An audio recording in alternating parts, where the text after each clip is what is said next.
How's it going, everyone? In today's video, I'll show you on how you can use the SFX trigger in Geometry Dash. So if we navigate through build, then from here, let's just simply look for the SFX trigger. We could actually use this to import sound effects. So maybe for this one, or let's go ahead and convert it right here.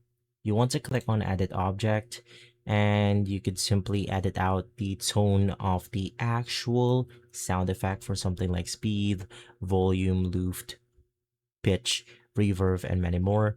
But of course, in order to select the sound effect for this specific trigger, we could do something like touch trigger. So if I actually touch this, it will then initiate our sound effect. Let's click on the three lines right here. Let's click something like aquatic sounds. And from here, I then want to use this dive on water sound effect. And that's going to be how simple it is. Basically, if we now touch the sound effect trigger, it will now initiate the sound effect that we just added.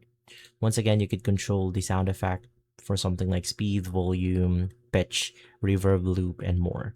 And so guys, if this video has been helpful, leave a like, subscribe, and follow us for more videos like this. Thanks for watching.